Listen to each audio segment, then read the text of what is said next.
कहते हैं जब भाग्य बुरा हो तो मीठी नदी का पानी भी खारा हो जाता है। क्या आपको भी यही लगता है? नहीं, हर अनहोनी का कारण भाग्य नहीं होता।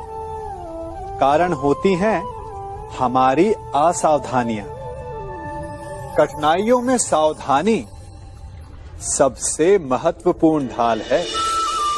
अनजान मार्ग पर आगे बढ़ने से पूर्व अपने एक पांव को धरा पर जमाना और दूसरे पांव से आगे आने वाली भूमि को टटोल लेना ही समझदारी है। सत्य बोलने में, वचन देने या प्रतिज्ञा लेने में सावधानी आवश्यक है। अर्थात सावधानी का अर्थ है पहले भविष्य का आकलन कर लेना। यदि घर की नींव डालने में असावधानी बरती जाए तो इमारत चाहे कितनी भी सुंदर क्यों ना हो, वो ध्वस्त हो ही जाती है। इसीलिए सुरक्षित भविष्य का आधार है वर्तमान में बरती हुई सावधानी। क्योंकि भविष्य में क्या होने वाला है ये आप जान नहीं सकते, परंतु उससे बचने के लिए सावधानी की ढाल का प्रयोग अवश्य कर सकते हैं। मनुष्य का सबसे बड़ा गुण यह है कि वो सदा अथक परिश्रम करता है और मनुष्य की सबसे बड़ी त्रुटि यही कि वो सदा छोटा मार्ग चुनता है। कदाचित इसीलिए वो वरदान चाहता है, कदाचित इसीलिए वो श्राप से भय खाता है। परंतु जय विजय हानि लाभ की भांति ही श्राप और वरदान केवल भाव मात्र हैं। कब कौन सा वरदान श्राप बन जाए और कौन सा श्राप वरदान में सिद्ध हो जाए, ये केवल मनुष्य के कर्मों पर निर्भर करता है।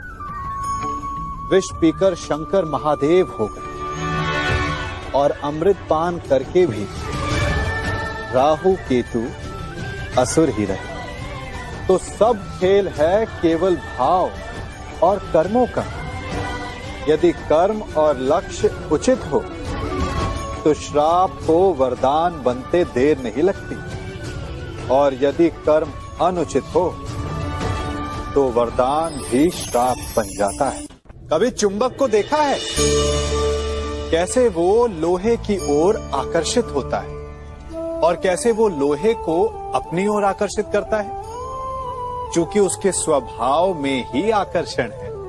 हम सबके भीतर भी एक ऐसा ही चुंबक होता है, विचार का चुंबक, जो सदा अपने ही जैसे विचारों को आकर्षित करता है। हम जो बोते हैं वही काटते हैं। उसी प्रकार हम जैसा सोचते हैं वैसा ही पाते हैं। साधु ईश्वर का नाम जपता है तो उसे ईश्वर मिल जाता है। अर्थात फल हमारी सोच पर निर्भर करता है। ओस की बूंद यदि केले के पत्ते पर गिरे तो वो कपूर बन जाती, सीप में गिरे तो मोती, और यदि विषधर के मुख में गिरे तो विष। बूंद एक है परंतु उसके प्रारब्ध भिन्न है, क्योंकि उसे आकर्षित करने वालों का व्यवहार भिन्न है। इसलिए यह आप पर निर्भर करता है कि आपको भविष्य में विष चाहिए या अमृत। स्मरण रखें, हम वही बन जाते हैं जैसा हम सोचते हैं, जैसा विश्वास रखते हैं। यह आपका विश्वास ही है जो ये निर्धारित करेगा कि आपको विष मिलेगा या अमृत। इसलिए अपनी सोच को सुदृढ़ रखिए, सकारात्मक रखिए, और फल भी सकारात्मक ही आएगा। जब मेघ छाते हैं तो क्या होता है? अंधकार छा जाता है। मेघ गरजते हैं, बिजलियां कड़कती हैं, वर्षा होती है। सभी पशु अपने आश्रय स्थल पर जाकर छिप जाते हैं।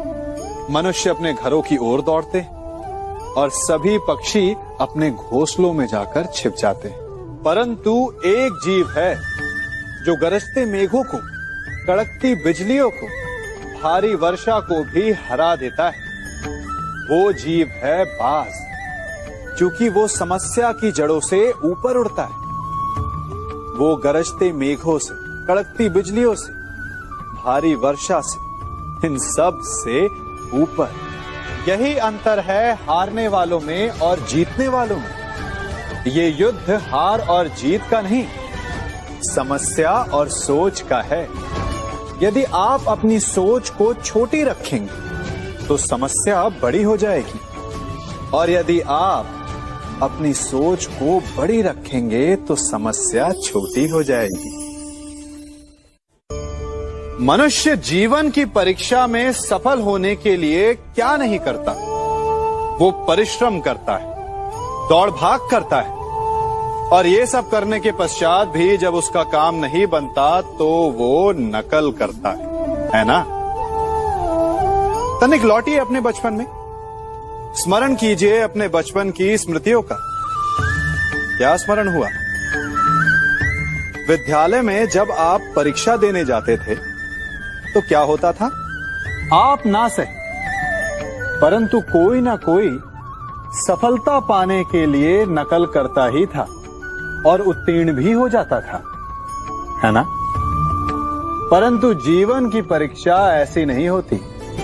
नकल करने वाला सफल नहीं होता।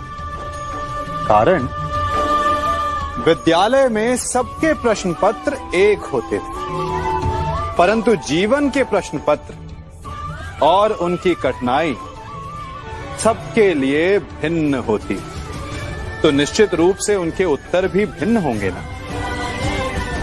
इसलिए यदि आपको जीवन में सफलता पानी है तो नकल ना कीजिए, स्वयं के प्रश्नों का उत्तर स्वयं ढूंढिए और सफलता आपकी ही होगी। हम सब अपना जीवन शांति से जीना चाहते हैं, अपना हर पल आनंद में भोगना चाहते हैं, परंतु ऐसा नहीं कर पाते। कारण क्या? कारण है इस समस्या का? क्या हमारे शत्रु इसका कारण है, या हमारे उत्तरदायित्व, या फिर समय की कमी? नहीं, कारण है हमारा भय। ये भय कि कोई क्या कहेगा, हमारे विषय में कोई क्या सोचेगा, है ना? हम स्वयं जीते हैं, स्वयं मरते हैं, तो फिर जीते समय संसार की चिंता क्यों करते हैं? हाँ, संसार का अहित ना करें, ये बात अवश्य ध्यान में रखने योग्य है। परंतु संसार के सोच की चिंता करके स्वयं का जीवन नष्ट कर, ये कहां तक सही? जब आप आनंद में नाचें तो ऐसे नाचें कि जैसे आपको कोई देख ही नहीं रहा है। जब आप गाएं तो ऐसे गाएं कि आपको कोई नहीं सुन रहा। स्वयं को संसार समझें और इस धरा को स्वर्ग समझें। यदि अपने जीवन में आप 4 पल भी ऐसे जी पाएं तो आपका जीवन सफल हो जाए।